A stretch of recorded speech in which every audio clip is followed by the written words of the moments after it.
챕터 1. 평화로운 실버타운 속 불안. 저는 정선미입니다. 올해 68살이죠. 35년간 아이들을 가르쳤던 초등학교 교사였는데 남편이 세상을 떠난 후 혼자 사는 게 외로워서 이곳 청솔 실버타운으로 이사왔습니다. 처음 이곳에 발을 들여놓았을 때 느꼈던 그 안도감을 아직도 기억해요. 깔끔하게 정돈된 복도, 따뜻한 조명, 그리고 여기저기서 들려오는 어르신들의 웃음소리. 마치 제 인생의 새로운 안식처를 찾은 것 같았죠. 이사 온 지 한 달쯤 됐을까요? 저는 510호에 살고 있는데 복도 끝자락이라 조용한 편입니다. 매일 아침 7시 반에 일어나서 가벼운 스트레칭을 하고 8시에는 식당에서 아침 식사를 하죠. 처음엔 혼자 앉아서 먹었는데 이웃 주민분들이 하나둘씩 말을 걸어주시더군요. 선미 씨, 오늘도 일찍 일어나셨네요. 박금혜 씨가 매일 아침 인사를 건네주십니다. 65살이신데 정말 다정하신 분이에요. 늘 단정한 옷차림에 밝은 미소를 지으시죠. 처음엔 그저 친절한 이웃이라고만 생각했습니다. 금혜 씨도 일찍 일어나시네요. 잠은 잘 주무셨어요? 네, 잘 잤어요. 그런데 어젯밤엔 복도에서 발소리가 들리더라고요. 누군가 계속 왔다 갔다 하는 것 같았어요. 그때는 별로 신경 쓰지 않았습니다. 실버타운이다 보니 밤에 화장실 가시거나 산책하시는 분들이 있을 수 있다고 생각했거든요. 하지만 며칠이 지나면서 이상한 점들을 하나둘씩 눈치채기 시작했습니다. 관리인 김태호 씨는 70살이신데 정말 부지런한 분입니다. 새벽 6시부터 밤 10시까지 늘 실버타운 곳곳을 돌아다니시죠. 처음엔 열정적이고 친절한 관리인이라고 생각했어요. 선미 씨, 불편한 점은 없으시죠? 뭐든 말씀하시면 바로 해결해 드릴게요. 김태호 씨는 늘 이렇게 말씀하셨습니다. 하지만 며칠 지켜보니 뭔가 이상했어요. 주민들과 대화할 때 유독 어떤 질문들은 얼버무리시더군요. 특히 밤에 복도에서 들리는 소음에 대해 물어보면 표정이 미묘하게 변했습니다. 아, 그거요? 아마 환기시설 소리일 거예요. 밤에는 좀 더 크게 들릴 수 있어요. 그런데 교사 생활을 오래 하다 보니 사람의 표정 변화에 민감해졌거든요. 김태호 씨는 분명 뭔가를 숨기고 있었습니다. 그러던 어느 날 밤 저는 잠이 오지 않아 창가에 앉아 있었어요. 시계를 보니 새벽 2시쯤이었죠. 그때 복도에서 발소리가 들렸습니다. 조용조용하지만 분명한 발소리였어요. 호기심이 생겨서 문 구멍으로 살짝 내다봤습니다. 복도 불빛은 절반만 켜져 있어서 어둑어둑했죠. 그런데 누군가의 그림자가 벽에 길게 드리워져 있더군요. 키가 꽤 큰 사람 같았는데 뭔가를 들고 있는 것처럼 보였습니다. 그림자는 천천히 복도를 따라 걸어가다가 엘리베이터 앞에서 멈췄어요. 그리고 잠깐 주위를 둘러보더니 계단 쪽으로 사라졌습니다. 저는 가슴이 두근거리기 시작했어요. 뭔가 평범하지 않은 일이 벌어지고 있다는 직감이 들었거든요. 다음 날 아침 저는 일부러 박금혜 씨에게 물어봤습니다. 어제 밤에도 발소리 들으셨어요? 아, 네. 요즘 자꾸 그러네요. 누가 그러는 걸까요? 박금혜 씨의 목소리에 약간의 불안감이 섞여 있었어요. 저만 이상하게 생각하는 게 아니었던 거죠.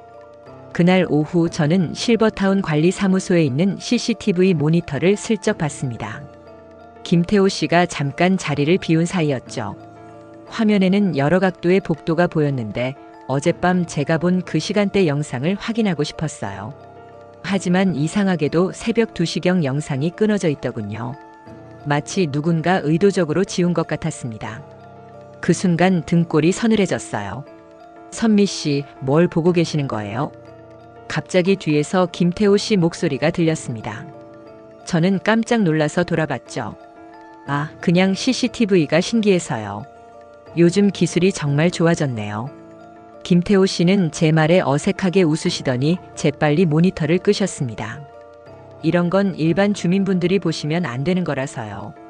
개인정보 문제도 있고요. 그분의 반응이 너무 과민했어요. 뭔가를 숨기고 있다는 확신이 들었습니다. 그날 밤부터 저는 의도적으로 잠을 늦게 자기 시작했어요. 새벽에 혹시 또 그 그림자를 볼 수 있을까 해서 말이죠. 이틀 연속 아무 일도 없었는데 셋째 날 밤에 다시 발소리가 들렸습니다. 이번에는 더 조심스럽게 문 구멍으로 봤어요. 역시 그 그림자가 나타났습니다. 하지만 이번엔 뭔가 다른 점을 발견했어요. 그림자의 주인이 뭔가를 끌고 가는 것처럼 보였거든요. 교사 시절 아이들의 작은 변화도 놓치지 않으려 노력했던 습관 덕분일까요? 저는 그 순간 뭔가 심상치 않은 일이 벌어지고 있다는 걸 직감했습니다. 다음 날 아침 식사 시간에 주민들 사이에서 이상한 소문이 돌기 시작했어요. 최영수 씨가 어제부터 보이지 않는다는 이야기였습니다. 최영수 씨는 72살인데 실버타운에서 가장 인기 많은 분 중 한 명이셨거든요.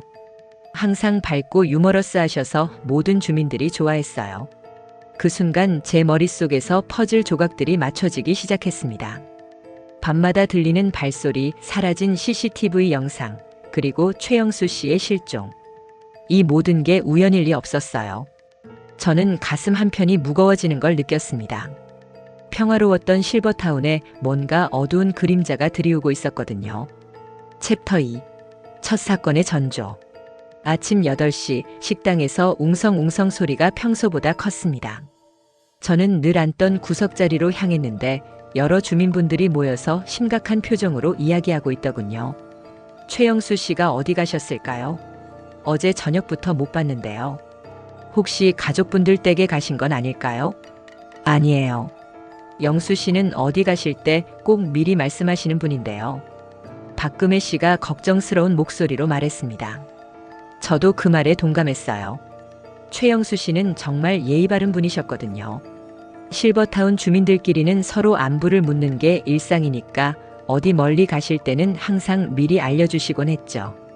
관리사무소에 연락해봤어요? 70살의 이정호 씨가 물었습니다. 아직 못했어요. 너무 이른 시간이라서요.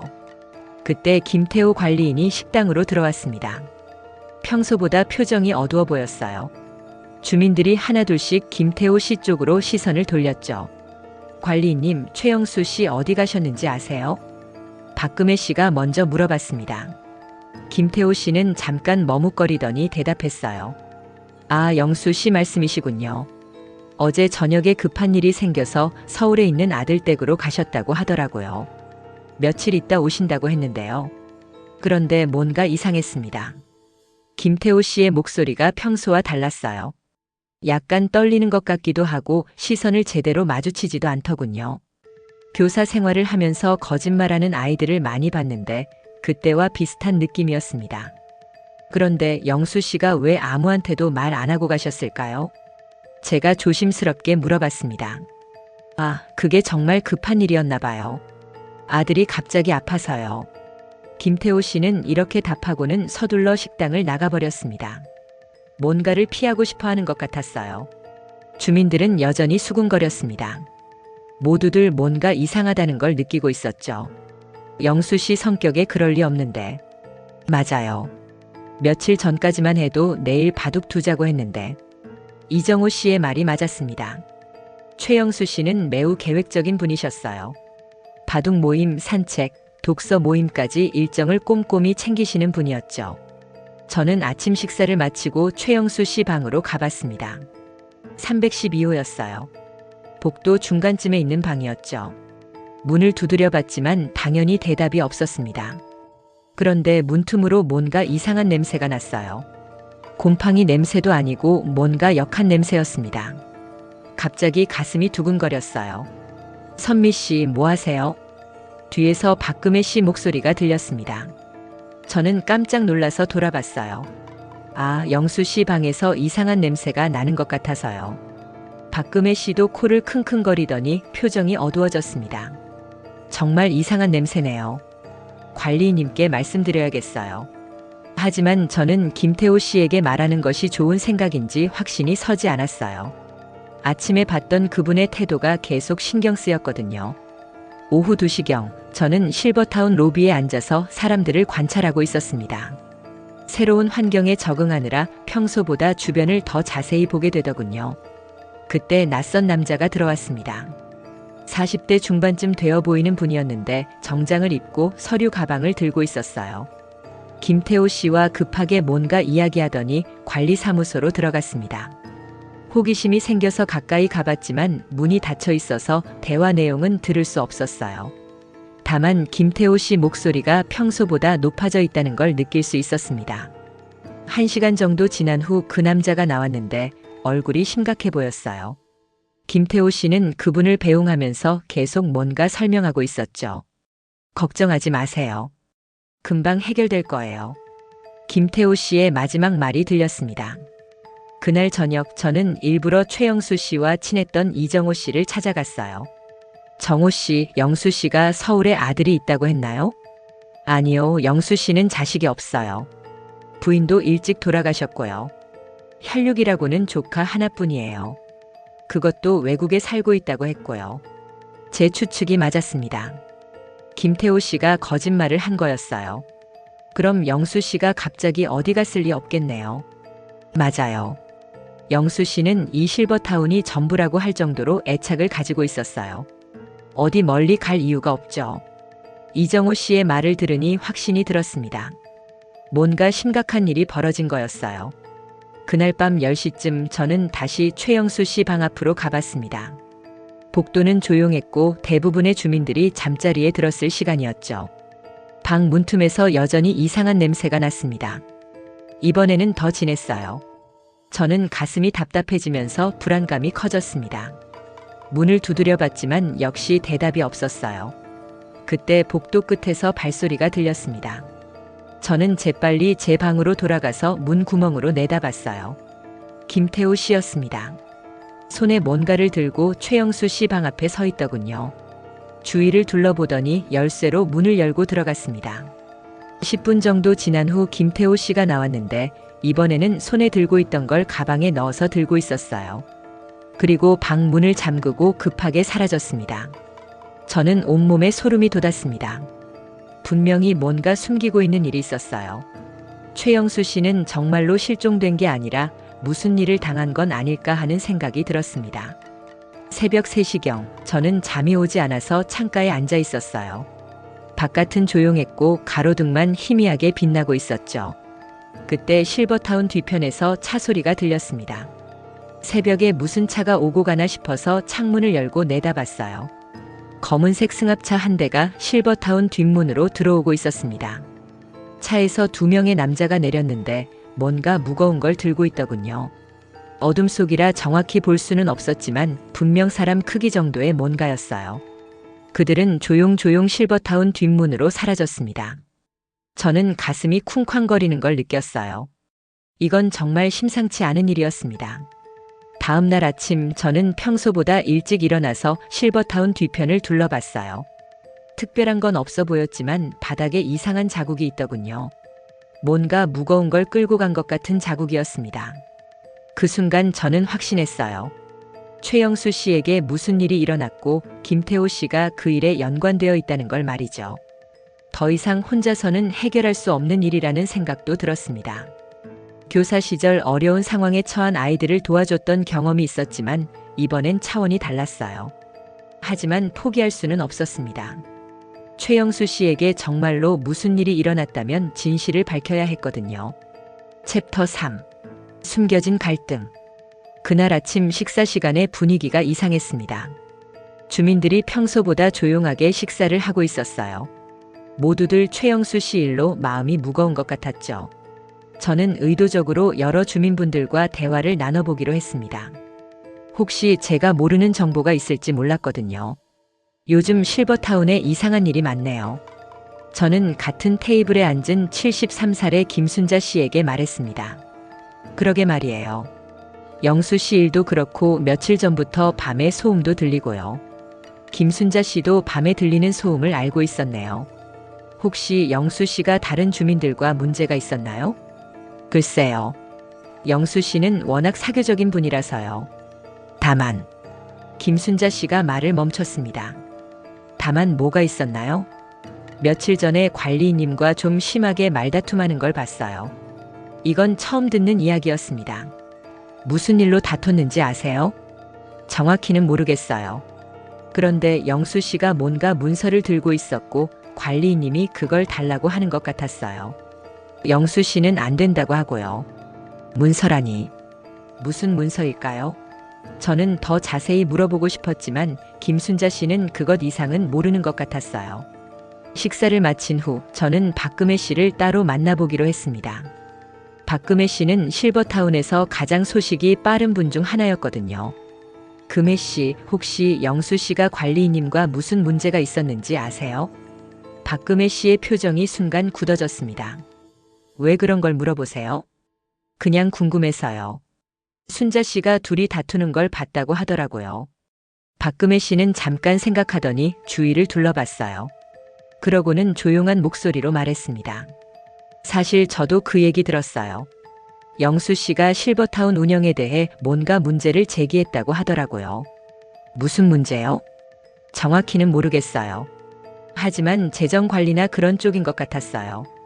영수 씨가 젊을 때 회계사였다고 하더라고요. 재정 관리 문제라니. 그렇다면 최영수 씨가 실버타운 운영에서 뭔가 이상한 점을 발견했을 수도 있겠네요.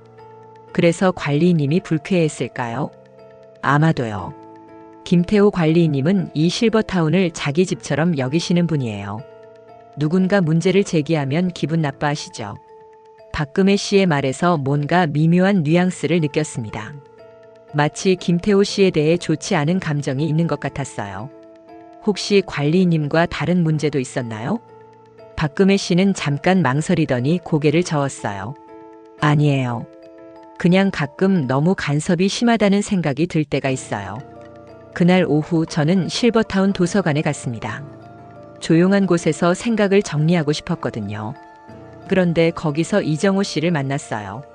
정호 씨, 여기서 뭘 하세요? 아, 선미 씨. 영수 씨가 자주 읽던 책들을 보고 있었어요. 이정호 씨는 회계 관련 서적들을 펼쳐놓고 있었습니다. 영수 씨가 이런 책을 읽으셨나요? 네, 요즘 부쩍 관심이 많으셨어요. 실버타운 입주비나 관리비 계산이 이상하다고 하시면서요. 역시 최영수 씨가 재정 문제를 파고들고 있었던 거네요. 구체적으로 뭐가 이상하다고 하셨어요? 입주비 대비 시설이나 서비스가 부족하다고 하셨어요. 그리고 관리비 내역이 투명하지 않다고도 하셨고요. 이정호 씨의 말을 들으니 점점 상황이 명확해지고 있었어요. 최영수 씨가 실버타운 재정 문제를 조사하다가 김태호 씨와 갈등이 생겼고 그 후에 갑자기 사라진 거였죠. 혹시 영수 씨가 증거 같은 걸 모으고 있었나요? 그럴 것 같아요. 며칠 전에 관리사무소 문서들을 복사해서 가져오는 걸 봤거든요. 바로 그 문서들이 김순자 씨가 본 것들일 거예요. 최영수 씨가 뭔가 중요한 증거를 잡았고 김태호 씨가 그걸 막으려고 했던 거죠. 그때 도서관 문이 열리면서 김태호 씨가 들어왔습니다. 저와 이정호 씨를 보더니 표정이 어두워졌어요. 무슨 이야기를 그렇게 심각하게 하시는 거예요? 김태호 씨의 목소리에 경계심이 묻어 있었습니다. 아, 그냥 영수 씨 이야기를 하고 있었어요. 이정호 씨가 대답했습니다. 영수 씨는 며칠 있으면 돌아올 거예요. 너무 걱정하지 마세요. 김태호 씨는 이렇게 말하고는 서둘러 나가버렸어요. 하지만 그분의 표정에서 초조함을 읽을 수 있었습니다. 관리인님이 요즘 좀 이상해 보이지 않아요? 이정호 씨가 조용히 말했습니다. 저도 그렇게 생각해요. 뭔가 숨기고 있는 것 같아요. 그날 저녁 저는 박금혜 씨에게서 충격적인 이야기를 들었습니다. 복도에서 우연히 만났는데 박금혜 씨가 먼저 말을 꺼냈어요. 선미 씨, 혹시 시간 있으세요? 중요한 얘기가 있어요. 저희는 박금혜 씨 방으로 갔습니다. 박금혜 씨는 문을 잠그고 조용히 말했어요. 사실 저도 김태호 관리인님에게 문제가 있다고 생각해요. 무슨 문제요? 몇 달 전부터 이상한 일들이 있었어요. 관리비가 계속 올랐는데 시설은 나아지지 않고 음식질도 떨어졌거든요. 박금혜 씨는 계속 말했습니다. 그리고 새로 들어오시는 주민분들한테 받는 입주비가 처음에 말한 것보다 더 많다고 하더라고요. 그걸 어떻게 아셨어요? 지난달에 새로 오신 분이 저한테 하소연했어요. 계약서에 없던 비용을 추가로 내라고 했다면서요. 이건 명백한 부정행위였어요. 김태호 씨가 실버타운 운영비를 빼돌리고 있을 가능성이 높았습니다. 그런데 왜 지금까지 아무도 문제를 제기하지 않았을까요? 대부분 나이 드신 분들이라 복잡한 일에 휘말리기 싫어하세요. 그리고 김태호 관리인님이 평소에 친절하게 대해주시니까 의심하지 않았던 것 같아요. 하지만 최영수 씨는 달랐던 거네요. 회계사 출신이라 숫자에 민감했고 부정을 발견했을 때 그냥 넘어가지 않았던 거죠. 혹시 다른 주민분들도 이런 걸 알고 있을까요? 몇 분은 눈치채고 있는 것 같아요. 하지만 공공연하게 말하지는 않죠. 박금혜 씨의 말을 듣고 나니 실버타운 내부의 분위기가 이해됐어요. 겉으로는 평화로워 보이지만 속으로는 불만과 의심이 쌓여 있었던 거죠. 그럼 영수 씨가 그런 문제들을 정리해서 증거로 만들고 있었을까요? 아마도요. 영수 씨 성격에 그럴 만해요. 그날 밤 11시쯤 저는 또다시 이상한 소리를 들었습니다. 이번에는 복도가 아니라 위층에서 들려오는 소리였어요. 뭔가 무거운 걸 끄는 듯한 소리였죠. 저는 조심스럽게 방문을 열고 복도로 나갔습니다. 엘리베이터 소리가 들리더니 위층으로 올라가는 것 같았어요. 계단으로 위층에 올라가 봤지만 이미 조용해졌습니다. 하지만 복도 바닥에 이상한 자국이 있더군요. 어젯밤 실버타운 뒤편에서 봤던 것과 비슷한 자국이었어요. 갑자기 등골이 서늘해졌습니다. 설마 최영수 씨가 이 건물 어딘가에 있는 건 아닐까요? 다음 날 아침 저는 이정호 씨와 김순자 씨, 그리고 박금혜 씨를 모시고 조용한 곳에서 만났습니다.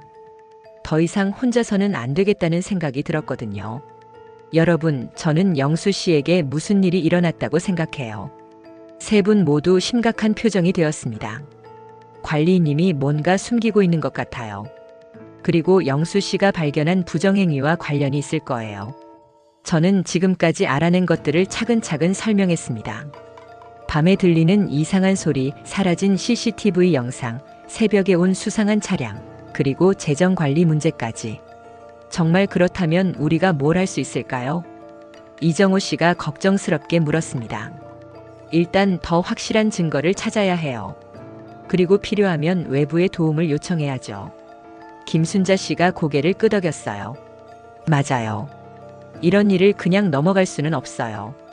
그때 박금혜 씨가 뭔가 생각난 듯 말했습니다. 아, 맞다.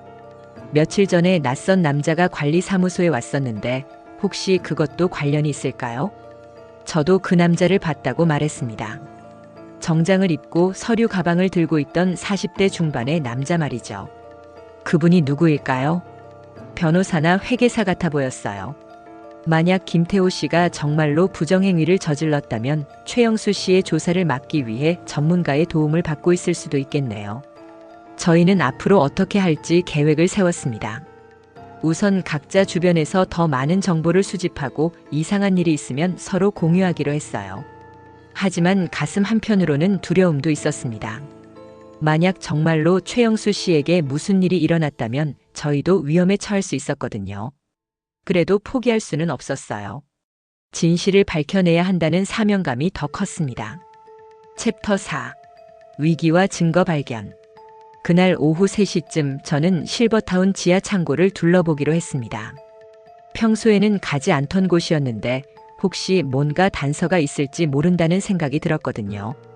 지하로 내려가는 계단은 평소보다 어둡고 습했어요. 형광등이 깜빡거려서 분위기가 으스스했죠. 창고 문은 잠겨 있지 않았습니다. 안으로 들어가니 여러 가지 물건들이 정리돼 있었어요. 청소도구, 여분의 가구, 수리용 부품들이 쌓여 있었죠. 그런데 구석진 곳에 이상한 것들이 있더군요. 플라스틱 시트와 테이프, 그리고 표백제 같은 화학물질들이 있었어요. 평소 청소용품과는 다른 종류였습니다. 더 수상한 것은 그 옆에 있던 큰 여행 가방이었어요. 가방을 열어보니 최영수 씨의 옷가지들이 들어있었습니다. 저는 가슴이 쿵쾅거리는 걸 느꼈어요. 이건 명백한 증거였거든요. 그때 뒤에서 발소리가 들렸습니다. 저는 재빨리 가방을 닫고 다른 물건 뒤로 숨었어요. 김태호 씨였습니다. 손에 뭔가 서류를 들고 있더니 창고 안쪽으로 들어왔어요. 저는 숨을 죽이고 지켜봤습니다. 김태호 씨는 구석에 있던 파일 캐비닛을 열고 서류들을 넣었어요. 그러고는 자물쇠를 채우고 나갔습니다. 김태호 씨가 완전히 사라진 후 저는 그 파일 캐비닛을 자세히 봤어요. 자물쇠가 채워져 있어서 열 수는 없었지만 분명히 중요한 서류들이 들어있을 거였습니다. 저는 급히 지하에서 나와서 박금혜 씨를 찾았어요. 박금혜 씨는 자기 방에서 뜨개질을 하고 있었습니다. 금혜 씨, 큰일 났어요. 저는 방금 본 것들을 자세히 설명했어요. 최영수 씨의 옷까지, 수상한 화학물질, 그리고 김태호 씨가 숨긴 서류들까지. 박금혜 씨의 얼굴이 창백해졌습니다. 그럼 정말로 영수 씨에게 무슨 일이 일어난 거군요. 이제 경찰에 신고해야 할 것 같아요. 그런데 박금혜 씨가 고개를 저었습니다. 아직은 안 돼요. 확실한 증거가 없으면 오히려 우리가 위험해질 수 있어요. 박금혜 씨 말이 맞았어요. 김태호 씨가 정말로 범죄를 저질렀다면 입증할 만한 결정적 증거가 필요했습니다. 그럼 어떻게 하죠? 일단 그 파일 캐비닛을 열어봐야 해요. 거기에 진짜 증거가 있을 거예요. 하지만 자물쇠를 어떻게 열 수 있을까요? 저희는 고민에 빠졌습니다. 그때 박금혜 씨가 뭔가 생각난 듯 말했습니다. 혹시 정호 씨가 도움이 될 것 같아요. 젊을 때 자물쇠 수리 일을 했다고 하더라고요. 저희는 이정호 씨를 찾아갔어요. 상황을 설명하니 이정호 씨도 깜짝 놀랐습니다. 정말 그런 증거들이 있었다고요? 네, 제가 직접 봤어요. 이정호 씨는 잠깐 고민하더니 끄덕였어요. 그럼 오늘 밤에 함께 가보죠. 자물쇠는 제가 열어볼게요. 밤 12시 저희 셋은 조용히 지하 창고로 내려갔습니다. 복도에는 아무도 없었고 관리사무소 불도 꺼져 있었어요. 지하 창고에 도착해서 이정호 씨가 작업을 시작했습니다. 젊을 때 배운 기술이라 그런지 생각보다 빨리 자물쇠를 열었어요. 파일 캐비닛 안에는 정말 많은 서류들이 있었습니다. 실버타운 회계장부, 입주자 계약서, 그리고 외부 업체와의 거래 내역까지. 박금혜 씨가 서류들을 하나씩 살펴보더니 놀란 표정을 지었어요. 이것 좀 보세요. 박금혜 씨가 가리킨 건 입주비 영수증이었는데 같은 주민인데도 금액이 다른 두 장의 영수증이 있었어요. 하나는 주민에게 준 것이고 다른 하나는 실제 회계 처리용인 것 같았습니다. 이건 명백한 사기잖아요. 이정호 씨가 말했습니다. 저는 다른 서류들을 뒤져봤어요. 그 중에서 최영수 씨가 작성한 것으로 보이는 메모를 발견했습니다. 김태호 관리인의 부정행위 증거 정리라고 제목이 적혀 있었어요. 그 아래에는 구체적인 금액과 날짜가 적혀 있었죠. 영수 씨가 이미 다 정리해 놓으셨네요. 최영수 씨는 정말 꼼꼼하게 조사를 하고 있었던 거예요. 부정 입주비만 해도 몇 천만 원이 넘었고 관리비 조작도 계속돼 왔더군요. 그런데 그때 위에서 발소리가 들렸습니다. 저희는 재빨리 서류들을 정리하고 숨었어요. 발소리가 점점 가까워지더니 지하로 내려오는 소리가 들렸습니다. 저희는 창고 구석에 숨어서 숨을 죽였어요. 김태호 씨였습니다. 손전등을 들고 창고 안을 둘러보더니 파일 캐비닛 쪽으로 왔어요. 자물쇠가 열려있는 걸 보고 당황하는 것 같았습니다. 누가 여기 들어왔지? 김태호 씨가 중얼거렸어요. 그러고는 급하게 서류들을 확인하기 시작했습니다. 저희는 더 깊숙이 숨어서 기다렸어요. 김태호 씨가 뭔가 중요한 서류를 빼내더니 가방에 넣고 나갔습니다. 김태호 씨가 완전히 사라진 후 저희는 조용히 창고를 나왔어요. 다행히 최영수 씨의 메모는 제가 미리 챙겨둔 상태였습니다. 이제 어떻게 하죠? 이정호 씨가 물었습니다. 일단 안전한 곳에 이 증거를 보관해야 해요. 그리고 외부의 도움을 요청해야죠. 박금혜 씨가 말했습니다. 저희는 각자 방으로 돌아갔지만 잠이 오지 않았어요. 이제 김태호 씨가 누군가 자기 비밀을 알고 있다는 걸 눈치챘을 테니까요. 다음 날 아침 김태호 씨의 태도가 확연히 달라져 있었습니다. 평소보다 예민해 보였고 주민들을 의심스러운 눈빛으로 바라봤어요. 혹시 어젯밤에 이상한 소리 들으신 분 있나요? 김태호 씨가 식당에서 물어봤습니다. 저희는 서로 눈빛만 주고받았어요. 아무도 대답하지 않았습니다. 점심시간 후 저는 중요한 결정을 내렸어요. 더 이상 혼자서는 안 되겠다는 생각이 들었거든요. 인터넷으로 지역 신문사를 찾아서 전화를 걸었습니다. 사회부 기자와 연결됐는데 상황을 간단히 설명했어요. 실버타운에서 부정행위가 벌어지고 있고 그걸 조사하던 주민이 실종됐다는 말씀이시군요. 네, 맞습니다. 증거도 있어요. 그럼 내일 오후에 한번 뵙죠. 자세한 이야기를 들어보고 싶습니다. 기자의 이름은 손민수 씨였어요. 45살 정도의 베테랑 기자라고 했습니다. 그날 저녁 저는 박금혜 씨와 이정호 씨에게 기자와 만나기로 했다고 말했어요. 잘했어요. 이제 전문가의 도움을 받아야 해요. 하지만 동시에 불안감도 커졌습니다. 김태호 씨가 저희의 움직임을 눈치채고 있는 것 같았거든요. 그날 밤 제 방문 앞에서 이상한 소리가 들렸어요. 누군가 문고리를 돌리는 소리였습니다. 저는 가슴이 쿵쾅거리며 문 쪽을 바라봤어요. 다행히 문은 잠겨 있었지만 분명 누군가 들어오려고 했던 거였어요. 아마 김태호 씨일 가능성이 높았습니다. 이제 정말로 위험한 상황이 됐다는 걸 실감했어요. 하지만 포기할 수는 없었습니다. 최영수 씨를 위해서라도 끝까지 진실을 밝혀내야 했거든요. 챕터 5. 용의자 등장과 긴장. 다음 날 아침 분위기가 심상치 않았습니다. 김태호 씨가 평소보다 일찍 실버타운을 돌아다니며 주민들을 살피고 있었어요. 마치 누군가를 찾고 있는 것처럼 보였죠. 저는 아침 식사를 하러 식당에 갔는데 김태호 씨가 저를 유독 자세히 쳐다보는 게 느껴졌습니다. 등골이 서늘해지더군요. 선미 씨, 요즘 잠은 잘 주무세요? 갑자기 김태호 씨가 제게 다가와서 물었습니다. 네, 잘 자고 있어요. 그런데 어젯밤에 복도에서 소음이 있었다고 하네요. 혹시 뭔가 들으신 것 없어요? 김태호 씨의 눈빛이 예리했어요. 분명 저희가 지하 창고에 간 걸 의심하고 있는 것 같았습니다. 아니요, 아무것도 못 들었어요. 저는 최대한 자연스럽게 대답했습니다. 그날 오후 2시, 저는 실버타운 근처 카페에서 손민수 기자를 만났습니다. 40대 중반의 단정한 인상이었는데 경험이 많아 보이는 분이었어요. 안녕하세요, 정선미 씨. 전화로 말씀하신 실버타운 사건에 대해 자세히 들어보고 싶습니다. 저는 처음부터 차근차근 설명했어요. 최영수 씨의 실종, 김태호 씨의 수상한 행동, 그리고 지하 창고에서 발견한 증거들까지. 손민수 기자는 제 이야기를 들으며 꼼꼼히 메모를 했습니다. 정말 심각한 상황이네요. 혹시 최영수 씨가 작성한 메모 원본을 볼 수 있을까요? 저는 준비해온 서류를 보여줬어요. 손민수 기자가 자세히 살펴보더니 고개를 끄덕였습니다. 이건 확실한 증거가 될 수 있어요. 그런데 최영수 씨 본인은 정말 어디 있는 걸까요? 그게 제일 걱정돼요. 분명 실버타운 어딘가에 있을 것 같은데. 손민수 기자는 잠깐 생각하더니 말했습니다. 일단 경찰에 신고부터 하죠. 실종 신고라도 접수해야 해요. 저희는 함께 경찰서에 갔습니다. 담당 형사는 이현수 씨라는 분이었는데 저희 이야기를 진지하게 들어주었어요. 일단 실종 신고는 접수하겠습니다.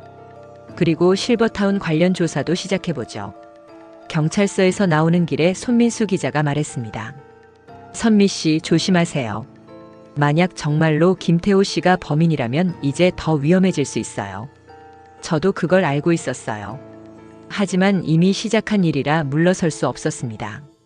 실버타운에 돌아왔을 때 분위기가 이상했어요. 주민들이 술렁거리고 있었고 김태호 씨는 보이지 않았습니다. 박금혜 씨가 저를 보자마자 달려왔어요. 선미 씨, 큰일 났어요. 관리님이 갑자기 짐을 싸서 나가셨어요. 뭐라고요? 오늘 오후에 갑자기 가족이 아파서 며칠 집에 가야 한다고 하시더니 급하게 떠나셨어요. 이건 도망간 거였어요. 분명 뭔가 낌새를 채고 달아난 거였습니다. 저는 급하게 손민수 기자에게 전화했어요. 김태호 씨가 사라졌어요. 아마 도망간 것 같아요. 그럼 더 빨리 움직여야겠네요. 지금 바로 경찰에 알리겠습니다. 1시간 후 경찰들이 실버타운에 도착했습니다. 이현수 형사를 포함해서 몇 명의 경찰관들이 왔어요. 김태호 씨가 정말 사라졌나요? 이현수 형사가 물었습니다. 네, 오늘 오후에 급하게 떠났어요. 경찰들은 김태호 씨의 거주지와 관리사무소를 수색하기 시작했습니다. 그리고 지하 창고도 함께 조사했어요. 여기서 정말 수상한 물질들이 발견됐네요. 한 경찰관이 말했습니다. 플라스틱 시트와 화학물질 그리고 최영수 씨의 소지품들이 증거로 수거됐어요. 그날 저녁 실버타운은 완전히 뒤바뀌었습니다. 경찰들이 곳곳을 수색하고 주민들은 불안해하며 수군거렸어요. 정말 관리인님이 영수 씨에게 무슨 일을 한 걸까요? 김순자 씨가 떨리는 목소리로 물었습니다. 아직 확실하지 않아요. 하지만 경찰이 조사하고 있으니 곧 알 수 있을 거예요. 저는 다른 주민들을 안심시키려고 했지만 사실 저도 불안했어요. 김태호 씨가 도망간 것만 봐도 뭔가 큰 일이 벌어진 게 분명했거든요. 그날 밤 10시쯤 이현수 형사가 저를 따로 불렀습니다. 선미 씨, 김태호 씨 차량을 발견했어요. 고속도로 휴게소에 버려져 있더군요. 그럼 어디로 간 걸까요? 아마 다른 교통수단을 이용해서 더 멀리 도망갔을 것 같아요. 지금 전국에 수배령을 내렸습니다. 형사는 계속 말했습니다. 그런데 차에서 흥미로운 걸 발견했어요. 최영수 씨의 휴대폰이 있더군요. 이건 결정적인 증거였어요. 최영수 씨가 정말로 김태호 씨에게 무슨 일을 당했다는 증거였죠. 휴대폰에서 뭔가 나왔나요? 통화 기록을 보니까 마지막 통화가 며칠 전 김태호 씨와 한 것이었어요. 그때 둘이 만나기로 약속했던 것 같습니다. 이현수 형사의 설명을 들으니 상황이 더 명확해졌어요. 최영수 씨가 김태호 씨를 만나러 갔다가 무슨 일을 당한 거였습니다. 그런데 최영수 씨는 어디 있을까요? 그게 문제예요. 아직 찾지 못했거든요. 다음 날 아침 실버타운에 또 다른 경찰들이 왔습니다. 이번에는 과학수사대였어요. 더 정밀한 조사를 하기 위해서였죠. 혹시 실버타운에 김태호 씨 외에 수상한 사람은 없었나요? 한 수사관이 물었습니다. 그때 박금혜 씨가 뭔가 생각난 듯 말했습니다. 아, 며칠 전에 낯선 남자가 왔었어요. 정장을 입고 서류 가방을 들고 있던 분이요. 그분에 대해 더 자세히 아는 게 있나요? 김태호 관리인님과 급하게 이야기하고 갔어요. 변호사나 회계사 같아 보였거든요. 수사관들은 이 정보도 중요하게 받아들였습니다. 김태호 씨가 전문가의 도움을 받아서 증거를 인멸하려고 했을 가능성이 있었거든요. 그날 오후 손민수 기자가 다시 실버타운에 왔습니다. 이번에는 사진기자와 함께였어요. 선미 씨, 이 사건이 언론에 보도될 예정이에요. 다른 실버타운에서도 비슷한 일이 있을 수 있으니까요. 저는 그 말에 동감했어요. 김태호 씨 같은 사람들이 다른 곳에서도 비슷한 범죄를 저지를 수 있었거든요. 그런데 아직 최영수 씨를 찾지 못했죠? 네, 그게 제일 걱정이에요. 손민수 기자는 실버타운 곳곳을 취재하며 다른 주민들과도 인터뷰를 했어요. 모든 분들이 충격을 받은 상태였습니다. 이런 일이 우리 실버타운에서 일어날 줄 몰랐어요. 김태호 관리인님을 믿고 있었는데 주민들의 목소리에는 배신감과 불안감이 섞여 있었어요. 그날 저녁 이현수 형사에게서 또 다른 소식이 들려왔습니다. 김태호 씨 계좌를 조사해보니 정말 큰 금액이 들어왔다 나갔다 했어요. 선미 씨가 발견한 부정행위가 맞는 것 같습니다. 얼마나 큰 금액인가요? 몇억 원 정도 돼요. 수년간 계속 빼돌린 것 같습니다. 이렇게 큰 규모의 사기였다니. 최영수 씨가 이런 걸 발견했으니 김태호 씨 입장에서는 정말 위험한 상황이었을 거예요. 그런데 김태호 씨가 혼자 한 일일까요? 아마 공범이 있을 가능성도 있어요. 며칠 전에 온 그 남자가 수상합니다. 경찰은 그 정장 입은 남자에 대해서도 수사를 시작했어요. CCTV 영상을 분석해서 신원을 파악하려고 했죠. 그날 밤 저는 잠이 오지 않아서 창가에 앉아 있었어요. 실버타운이 이렇게 조용한 적이 없었던 것 같았습니다. 모든 주민들이 불안해하며 방 안에만 있었거든요. 그때 갑자기 휴대폰이 울렸어요. 모르는 번호였습니다. 여보세요? 정선미 씨죠? 조심하세요. 남자 목소리였는데 누군지 알 수 없었어요. 누구세요? 하지만 상대방은 전화를 끊어버렸습니다. 가슴이 두근거렸어요. 혹시 김태호 씨나 그의 공범이 저를 위협하는 걸까요? 저는 즉시 이현수 형사에게 전화했어요. 형사님, 방금 협박 전화가 왔어요. 어떤 내용이었나요? 조심하라고 하더니 끊어버렸어요. 알겠습니다. 내일부터 경호를 붙여드리겠어요. 그리고 휴대폰 번호도 바꾸시는 게 좋겠어요. 상황이 더 심각해지고 있었어요. 하지만 이제 와서 포기할 수는 없었습니다. 다음 날 아침 실버타운에 경찰관 한 명이 상주하게 됐어요. 주민들의 안전을 위해서였죠. 그리고 오후에 중요한 소식이 들려왔습니다. 김태호 씨와 함께 왔던 그 남자를 찾았어요. 이현수 형사가 말했습니다. 누구였나요? 변호사였어요. 김태호 씨가 법적 문제에 대해 상담받으려고 불렀던 것 같습니다. 그 변호사도 김태호 씨의 부정행위를 알고 있었을 가능성이 높았어요. 증거인멸을 도왔을 수도 있었고요. 그분도 조사받고 있나요? 네, 지금 경찰서에서 조사 중입니다. 사건이 점점 더 복잡해지고 있었어요. 하지만 동시에 진실에 가까워지고 있다는 느낌도 들었습니다. 그날 저녁 박금혜 씨와 이정호 씨, 김순자 씨와 함께 이야기를 나눴어요. 정말 무서운 일이었네요. 김순자 씨가 말했습니다. 맞아요. 만약 선미 씨가 눈치채지 못했다면 어떻게 됐을까요? 이정호 씨도 걱정스러운 표정이었어요. 아직 끝난 게 아니에요. 최영수 씨를 찾아야 해요. 저는 여전히 최영수 씨가 걱정됐습니다. 이미 며칠이 지났는데 아직 소식이 없었거든요. 그때 박금혜 씨가 뭔가 생각난 듯 말했습니다. 혹시 실버타운 옥상은 조사해 봤을까요? 왜요? 가끔 김태호 관리인님이 혼자 올라가는 걸 봤거든요. 무슨 일로 그러는지 궁금했어요. 이건 중요한 정보일 수 있었어요. 저는 바로 이현수 형사에게 연락했습니다. 옥상도 수색해 보겠습니다. 다음 날이 정말 중요한 하루가 될 것 같았어요. 모든 진실이 밝혀질 날이 가까워지고 있었습니다. 챕터 6. 가까워진 진실. 다음 날 아침 일찍 경찰 과학수사팀이 실버타운 옥상 수색을 시작했습니다. 저는 창문을 통해 그들이 작업하는 모습을 지켜봤어요. 1시간 정도 지난 후 이현수 형사가 저를 찾아왔습니다. 표정이 심각했어요. 선미 씨, 옥상에서 중요한 걸 발견했어요. 무엇을 발견하셨나요? 최영수 씨의 시계와 안경이 있었어요. 그리고 바닥에 혈흔도 발견됐습니다. 가슴이 철렁 내려앉았어요. 이제 최영수 씨에게 정말로 무슨 일이 일어났다는 게 확실해졌습니다. 그럼 영수 씨는? 아직 단정할 수는 없어요. 하지만 상황이 심각한 건 분명합니다. 그날 오후 김태호 씨와 상담했던 변호사가 중요한 증언을 했다는 소식이 들려왔어요. 손민수 기자가 실버타운에 와서 알려준 내용이었습니다. 그 변호사가 자백했어요. 김태호 씨가 최영수 씨를 해쳤다고 털어놨습니다. 정말요? 네, 김태호 씨가 증거인멸을 도와달라고 요청했다고 해요. 하지만 변호사는 거절했다가 협박을 받았다고 합니다.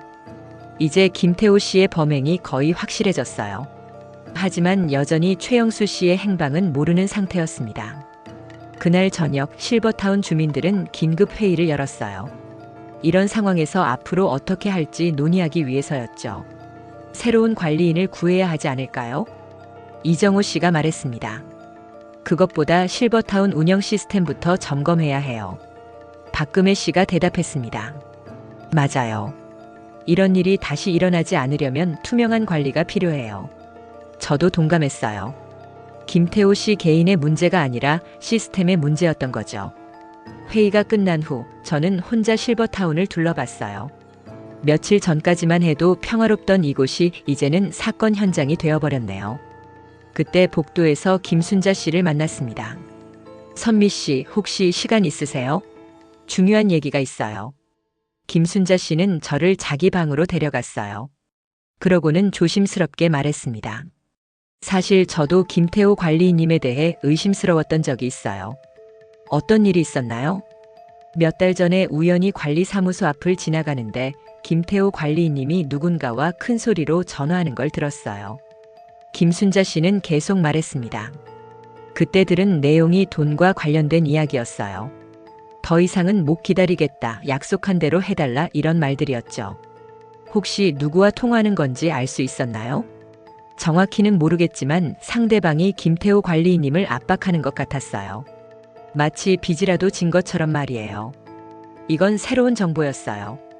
김태호 씨가 돈 때문에 압박을 받고 있었다면 그래서 실버타운 돈을 빼돌린 걸 수도 있었겠네요. 왜 그때 말씀하지 않으셨어요? 확실하지 않은 일로 괜한 소문을 만들고 싶지 않았거든요. 하지만 이제는 말해야 할 것 같아요. 저는 김순자 씨의 증언을 즉시 이현수 형사에게 전달했어요.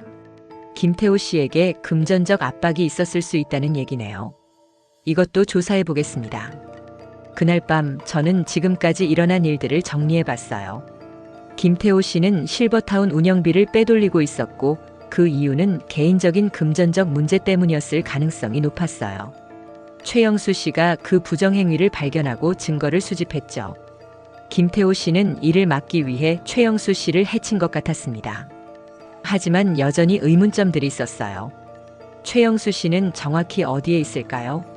그리고 김태호 씨는 지금 어디로 도망간 걸까요? 다음 날 아침 중대한 소식이 들려왔습니다. 김태호 씨를 잡았어요.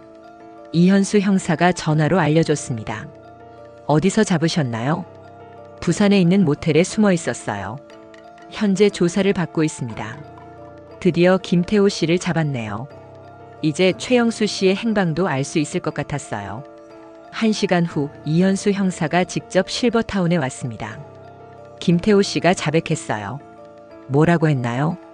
최영수 씨와 며칠 전 옥상에서 만났는데 말다툼 끝에 실수로 밀쳐서 다치게 했다고 해요. 그럼 영수 씨는 어디 있나요?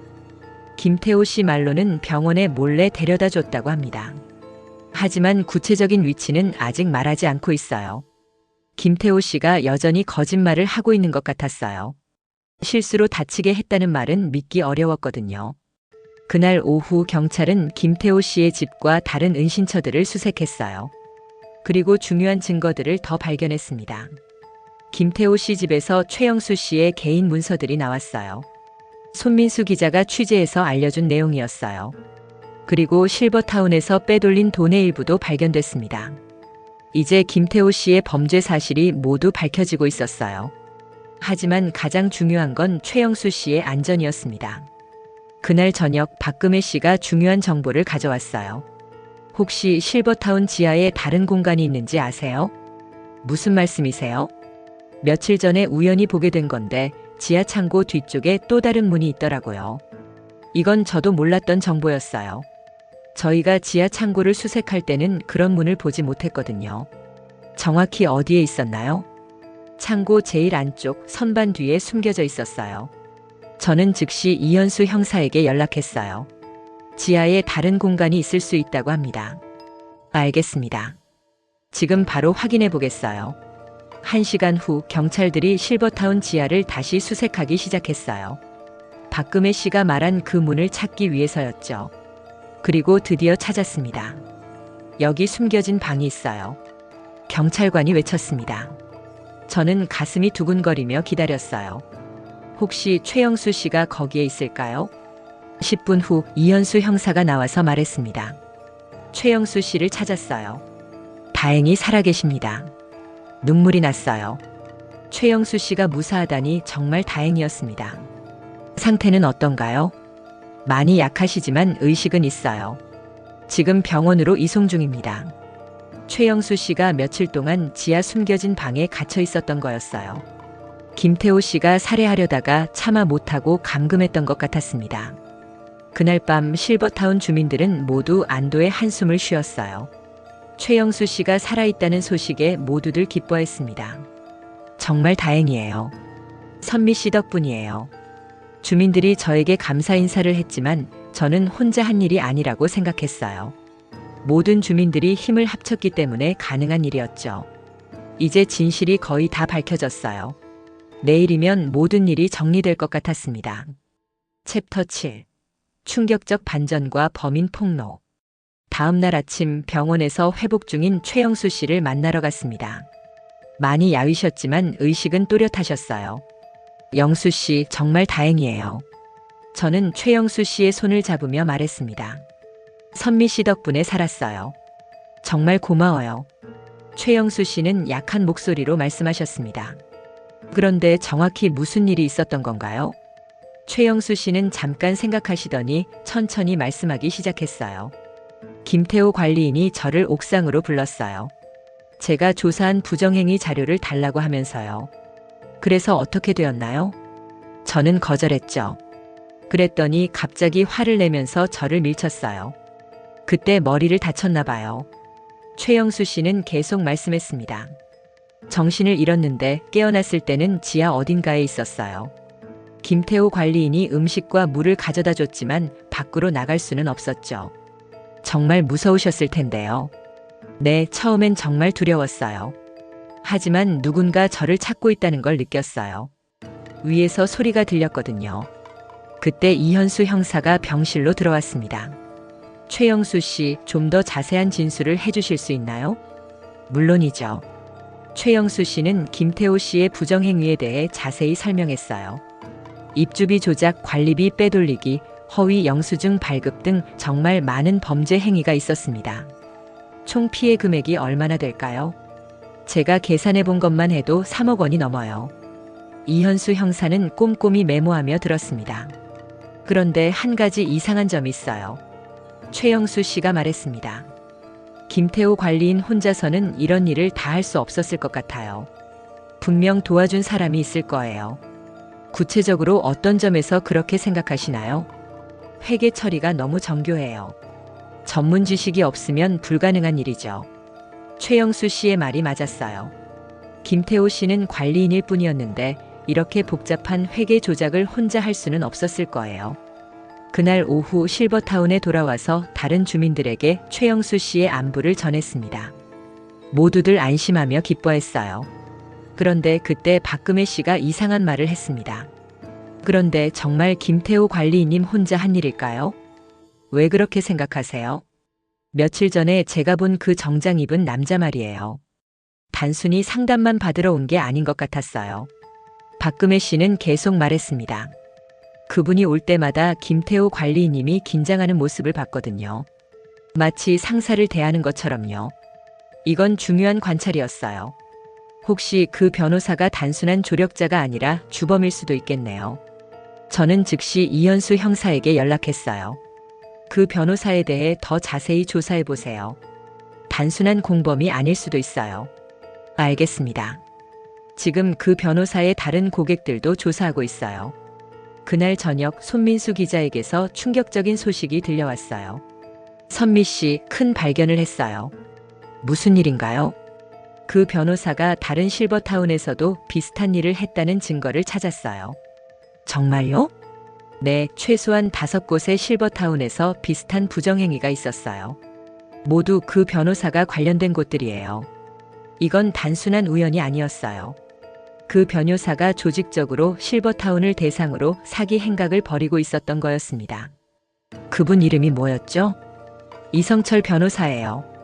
겉으로는 노인 전문 변호사라고 하지만 실제로는 실버타운을 착취하는 일을 했던 거죠. 정말 충격적이었어요. 김태호 씨는 그냥 이성철 변호사에게 이용당한 거였던 것 같았습니다. 다음 날 아침 이현수 형사가 중요한 소식을 가져왔어요. 이성철 변호사를 체포했어요. 그리고 자백했습니다. 뭐라고 자백했나요? 실버타운을 대상으로 한 조직적 사기 행각의 주범이라고 인정했어요. 김태호 씨 같은 관리인들을 포섭해서 장기간 돈을 빼돌려온 거죠. 이현수 형사는 계속 설명했습니다. 이성철 변호사가 여러 실버타운에 접근해서 관리인들에게 개인적 약점을 잡거나 금전적 유혹을 제공했어요. 그리고 부정행위 방법을 알려준 거죠. 그럼 김태호 씨도 피해자라는 건가요? 일부는 그렇다고 볼 수 있어요. 처음엔 개인적 어려움 때문에 시작했지만 나중엔 빠져나올 수 없게 됐던 것 같습니다. 이제야 전체 그림이 보였어요. 이성철 변호사가 실버타운들을 체계적으로 노린 범죄 조직의 우두머리였던 거죠. 그날 오후 박금혜 씨와 함께 병원에 있는 최영수 씨를 다시 만나러 갔어요. 영수 씨, 진범을 잡았어요. 저는 이성철 변호사에 대한 이야기를 해드렸습니다. 역시 그럴 줄 알았어요. 김태호 관리인님 혼자서는 불가능한 일이었거든요. 최영수 씨는 안도의 표정을 지으셨어요. 그런데 다른 실버타운 피해자들은 어떻게 되나요? 경찰에서 조사 중이에요. 아마 모든 피해 사실이 밝혀질 거예요. 박금혜 씨가 말했습니다. 이번 일로 많은 실버타운들이 더 투명하고 안전하게 운영될 수 있을 것 같아요. 저도 그렇게 생각했어요. 이 사건이 다른 곳의 예방 효과도 가져올 수 있겠죠. 그날 저녁 실버타운에서 주민 전체 회의가 열렸어요. 사건의 전말을 정리하고 앞으로의 대책을 논의하기 위해서였죠. 이현수 형사도 참석해서 상황을 설명해줬어요. 이성철 변호사는 지난 5년간 전국 실버타운을 대상으로 사기 행각을 벌여왔습니다. 총 피해 금액이 수십억 원에 달해요. 주민들은 모두 놀란 표정이었습니다. 우리 실버타운 피해 금액은 어느 정도인가요? 이정호 씨가 물었습니다. 약 3억 5천만 원 정도로 추정됩니다. 이 돈은 수사가 끝나면 돌려받을 수 있을 거예요. 다행히 빼돌린 돈의 상당 부분을 회수할 수 있을 것 같았어요. 그리고 새로운 관리 시스템을 도입해야겠어요. 손민수 기자가 제안했습니다. 주민들이 직접 참여하는 투명한 관리 체계를 만드는 거죠. 모든 주민들이 동의했어요. 이번 일을 계기로 더 안전하고 투명한 실버타운을 만들어가기로 했습니다. 회의가 끝난 후 저는 혼자 복도를 걸으며 생각에 잠겼어요. 며칠 전만 해도 평범한 일상을 살고 있었는데 이렇게 큰 사건에 휘말리게 될 줄 몰랐죠. 하지만 후회하지 않았어요. 최영수 씨를 구할 수 있었고 다른 많은 피해자들도 도울 수 있었으니까요. 그때 박금혜 씨가 다가왔어요. 선미 씨, 정말 고생 많으셨어요. 저 혼자 한 일이 아니에요. 모든 분들이 도와주셨잖아요. 그래도 선미 씨가 처음 눈치채지 못했다면 어떻게 됐을까요? 박금혜 씨 말이 맞았어요. 교사 시절 기른 관찰력과 직감이 이번에 큰 도움이 됐던 것 같습니다. 다음 날 최영수 씨가 퇴원해서 실버타운으로 돌아오셨어요. 모든 주민들이 환영했습니다. 영수 씨, 정말 보고 싶었어요. 저도 여러분이 그리웠어요. 최영수 씨는 많이 회복된 모습이었어요. 이제 실버타운이 예전보다 더 안전해질 것 같아요. 최영수 씨가 말씀하셨습니다. 네, 모든 분들이 함께 지켜나갈 거예요. 그날 오후 이현수 형사가 마지막 소식을 전해줬어요. 이성철 변호사와 김태호 씨 모두 실형을 받게 될 것 같아요. 그리고 다른 실버타운 피해자들도 구제받을 수 있을 거예요. 정말 다행이네요. 선미 씨 덕분에 큰 범죄 조직을 잡을 수 있었어요. 정말 감사합니다. 저는 쑥스러웠지만 뿌듯했어요. 작은 관찰이 이렇게 큰 결과를 가져올 줄 몰랐거든요. 그날 저녁 손민수 기자가 마지막 인터뷰를 위해 왔어요. 이번 사건을 통해 어떤 걸 느끼셨나요? 노인들을 노리는 범죄가 얼마나 교묘하고 체계적인지 깨달았어요. 항상 주의 깊게 살펴봐야겠다는 생각이 들었죠. 다른 실버타운 주민들에게 하고 싶은 말이 있다면 작은 변화나 이상한 점도 그냥 넘어가지 말라고 말씀드리고 싶어요. 그리고 혼자 해결하려 하지 말고 주변 사람들과 함께 대처하는 게 중요한 것 같아요. 손민수 기자는 제 말을 꼼꼼히 기록했어요. 이 기사가 다른 곳의 예방에도 도움이 될 거예요. 며칠 후 신문에 실버타운 사기 사건에 대한 기사가 크게 보도됐어요. 전국적으로 큰 관심을 받았고 다른 실버타운들도 자체 점검을 시작했다고 했습니다. 김태호 씨는 징역 7년을 선고받았고 이성철 변호사는 징역 10년을 받았어요. 그리고 빼돌린 돈의 대부분을 피해자들에게 돌려주게 됐죠. 사건이 모두 정리된 후 실버타운에는 새로운 관리인이 왔어요. 이번엔 주민 대표들이 직접 참여해서 선발한 분이었죠. 앞으로는 모든 회계 내역을 투명하게 공개하겠습니다. 새 관리인은 첫 인사에서 이렇게 말했어요. 그리고 주민들의 의견을 적극적으로 반영하는 운영을 하겠습니다. 모든 주민들이 만족스러워했어요. 챕터 8. 사건 후 일상과 여운. 사건이 해결된 지 한 달이 지났습니다. 실버타운은 다시 평온을 찾았지만 예전과는 다른 분위기였어요. 주민들이 서로를 더 신뢰하게 됐고 함께 문제를 해결해 나가는 공동체 의식이 강해졌죠. 저는 여전히 510호에서 평범한 일상을 살고 있습니다. 매일 아침 7시 반에 일어나서 스트레칭을 하고 8시에 식당에서 아침 식사를 해요. 하지만 예전보다 주변을 더 자세히 관찰하게 됐어요. 교사 시절 기른 습관이 더 날카로워진 것 같습니다. 선미 씨, 오늘도 일찍 일어나셨네요. 박금혜 씨가 여전히 매일 아침 인사를 건네주십니다. 이제는 단순한 인사가 아니라 진정한 우정의 표현이라는 걸 알 수 있어요. 금혜 씨도 좋은 아침이에요. 박금혜 씨와는 이번 일을 통해 더 가까워졌습니다. 서로 의지할 수 있는 소중한 이웃이 됐죠. 최영수 씨는 완전히 회복하셔서 예전처럼 활발하게 생활하고 계세요. 바둑 모임도 다시 시작하셨고 독서 모임도 이끌고 계시죠. 선미 씨 덕분에 새 생명을 얻었어요. 최영수 씨는 가끔 이렇게 말씀하시는데 저는 항상 쑥스럽습니다. 영수 씨 혼자 힘으로 버텨내신 거예요. 저는 그냥 찾아낸 것뿐이에요. 하지만 최영수 씨는 제게 늘 고마워하세요. 그 고마움이 부담스럽기도 하지만 동시에 뿌듯하기도 합니다. 새로운 관리인 정미경 씨는 정말 투명하게 실버타운을 운영하고 있어요. 매월 회계 내역을 공개하고 주민들의 의견을 적극적으로 수렴하죠. 어떤 불편한 점이라도 언제든 말씀해 주세요.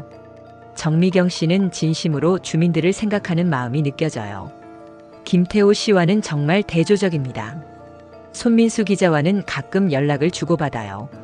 비슷한 사건들이 다른 곳에서도 예방되고 있다는 소식을 전해주시죠. 선미 씨가 시작한 일이 정말 많은 사람들에게 도움이 되고 있어요. 손민수 기자는 항상 이렇게 말해주시는데 저는 그저 우연히 눈치챈 것뿐이라고 생각해요. 앞으로도 이런 일이 있으면 연락주세요. 언제든 도와드릴게요.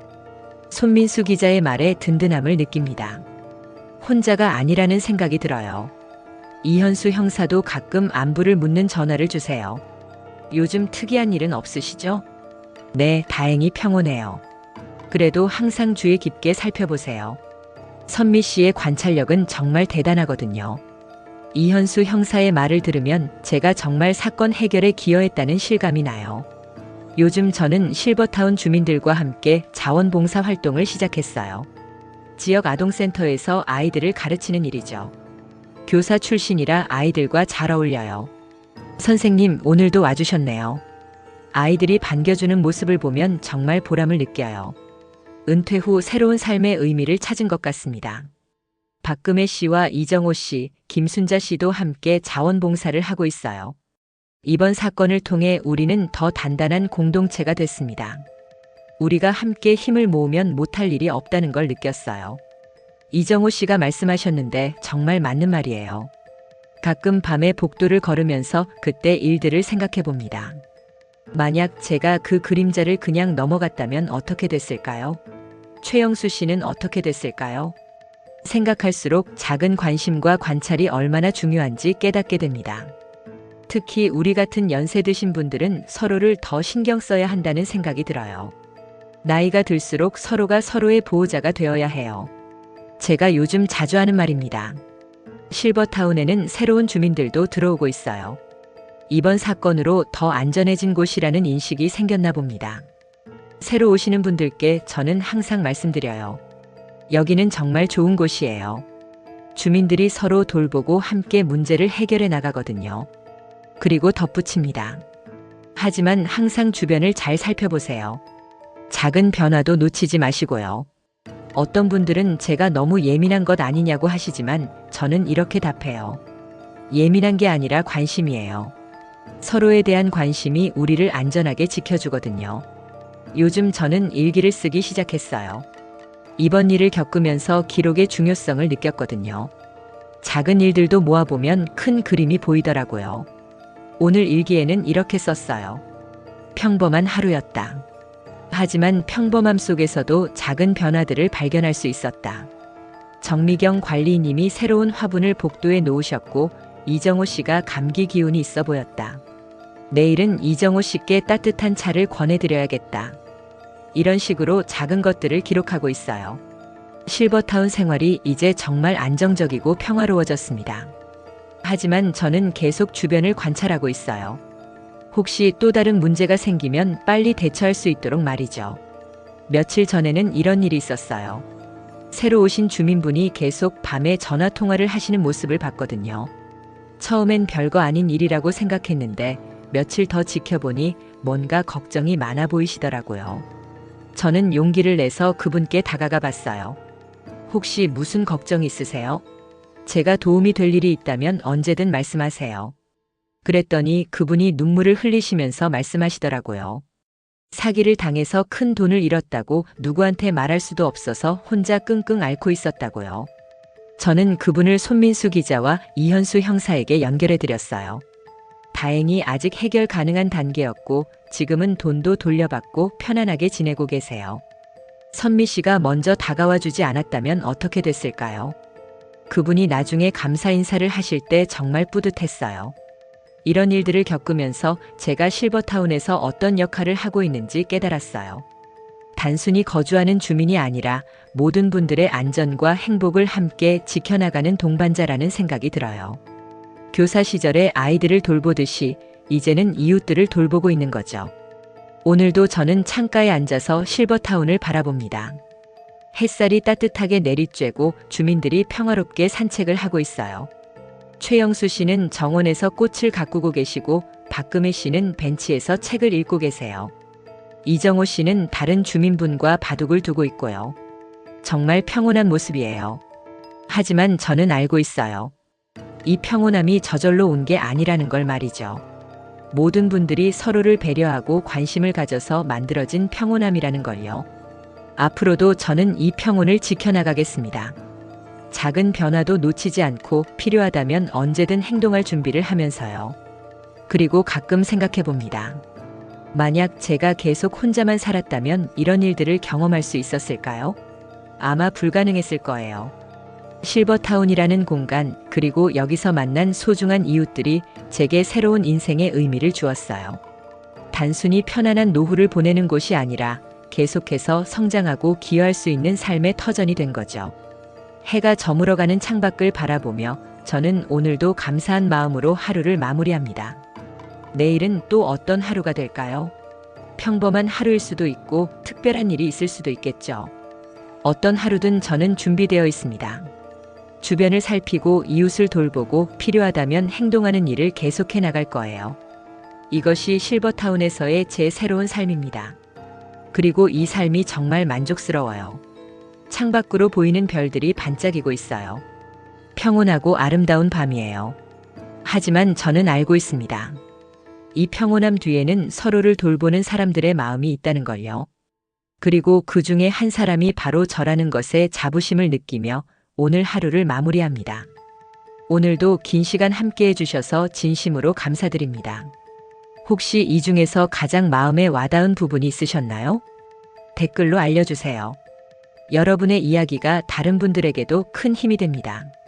만약 이 영상이 조금이라도 도움이 되셨다면 좋아요 버튼을 눌러주세요. 구독과 알림 설정도 부탁드립니다.